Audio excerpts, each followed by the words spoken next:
साहस का आलोक सत्य और साहस की शक्ति से कोई भी अंधकार मिट सकता है।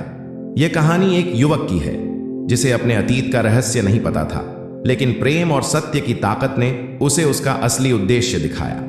यह कहानी विश्वास, साहस और न्याय की जीत की कहानी है। कहानी हिमगिरी की बर्फीली वादियों में, जहां ठंडी हवाएं और ऊंचे पर्वत शांति का आलम बिखेरते थे, एक छोटी सी कुटिया में रहता था युवा सूरज। वह एक बुजुर्ग तपस्वी गुरु नारायण के साथ रहता था। सूरज को गुरु ने बचपन से पाला था और उसे प्राकृतिक शक्तियों का ज्ञान दिया था। हवाओं को नियंत्रित करना, जानवरों से संवाद करना और अपनी आंखों से प्रकाश की किरणें उत्पन्न करना।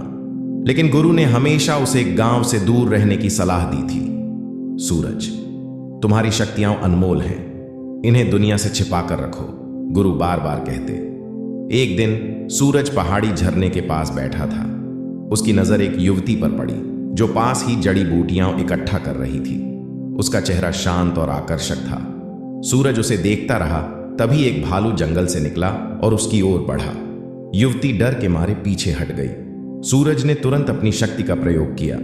उसकी आंखों से सुनहरी किरणें निकलीं और भालू डर कर जंगल में भाग गया। युवती ने राहत की सांस ली और सूरज की ओर देखकर बोली, तुमने मेरी जान बचा ली। मैं तुम्हें जानती हूं। तुम वही हो ना जो गुरु नारायण के साथ पहाड़ों में रहते हो? गांव में तुम्हारे बारे में कई कहानियां प्रचलित हैं। सूरज ने मुस्कुराते हुए कहा, हां, मैं वही हूं। लेकिन तुम कौन हो? इन खतरनाक पहाड़ों में क्या कर रही हो? मेरा नाम अनन्या है, उसने जवाब दिया। मैं सूर्यपुर गांव के वैद्य की बेटी हूं। मैं यहां औषधीय जड़ी बूटियां लेने आती हूं, लेकिन आज अगर तुम ना होते तो। वह रुक गई। पहाड़ शांत दिखते हैं, लेकिन खतरे यहां हर कदम पर हैं, सूरज ने कहा। कल फिर आना, शायद मुझे फिर तुम्हारी रक्षा करनी पड़े। अनन्या मुस्कुराई और चली गई। उस दिन के बाद सूरज और अनन्या की मुलाकातें नियमित हो गईं। उनकी दोस्ती धीरे धीरे प्रेम में बदल गई। एक दिन अनन्या ने कहा, सूरज, मुझे तुमसे प्रेम हो गया है, लेकिन मुझे डर है कि तुम्हारे गुरु को यह बात पसंद नहीं आएगी। सूरज ने गहरी सांस ली और बोला, मैं भी तुमसे प्रेम करता हूं अनन्या, लेकिन गुरुजी मुझे गांव की दुनिया से दूर रखते हैं। मैं उनसे बात करूंगा। उधर सूर्यपुर गांव में अनन्या के पिता वैद्य रमेश अपनी हवेली में बैठे थे। उनकी सौतेली पत्नी माया ने चिंता जताई। अनन्या आजकल पहाड़ों में ज्यादा समय बिताती है, कुछ तो गड़बड़ है।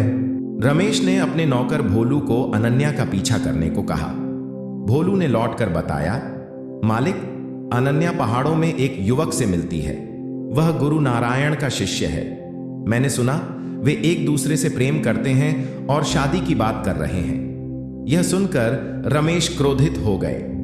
यह पहाड़ी लड़का मेरी बेटी को बहकाने की हिम्मत कैसे कर सकता है? मैं उसे सबक सिखाऊंगा। माया ने उन्हें शांत करने की कोशिश की, लेकिन रमेश ने अनन्या को बुलाया और गुस्से में कहा, तुम उस पहाड़ी लड़के से मिलती हो? वह न जाने कौन है, क्या जादू टोना करता है।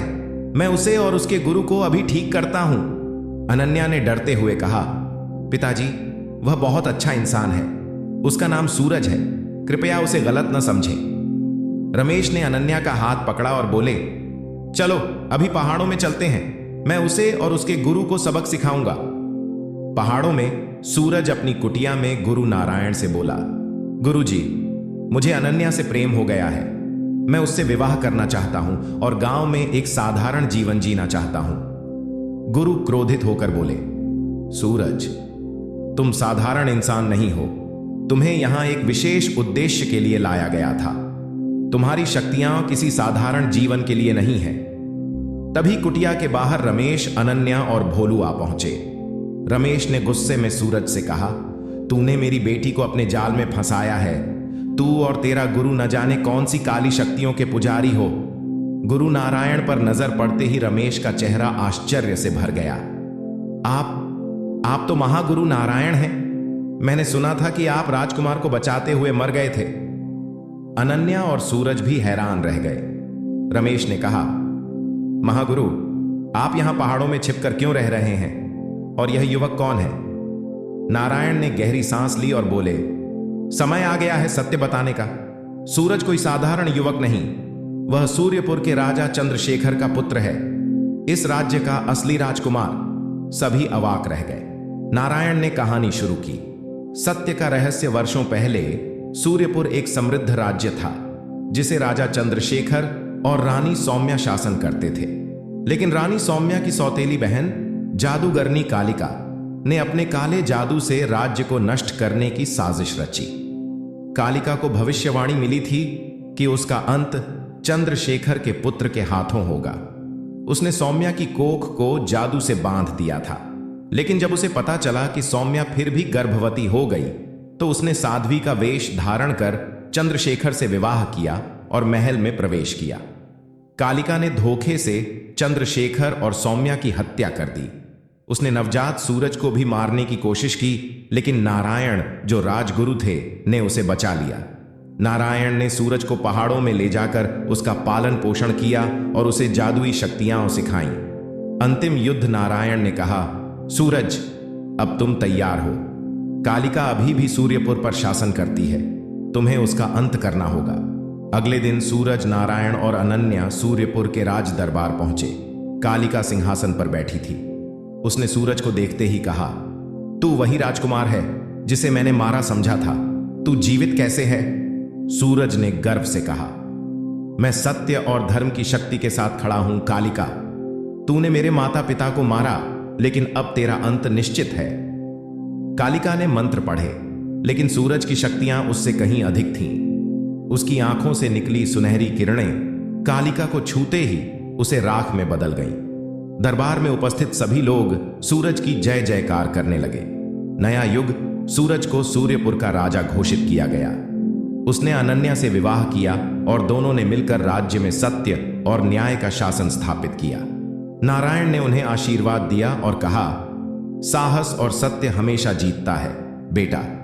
नैतिक संदेश। यह कहानी हमें सिखाती है कि साहस और सत्य की शक्ति किसी भी बुराई को परास्त कर सकती है। चाहे कितने भी षड्यंत्र हों, सत्य अपनी राह बना ही लेता है।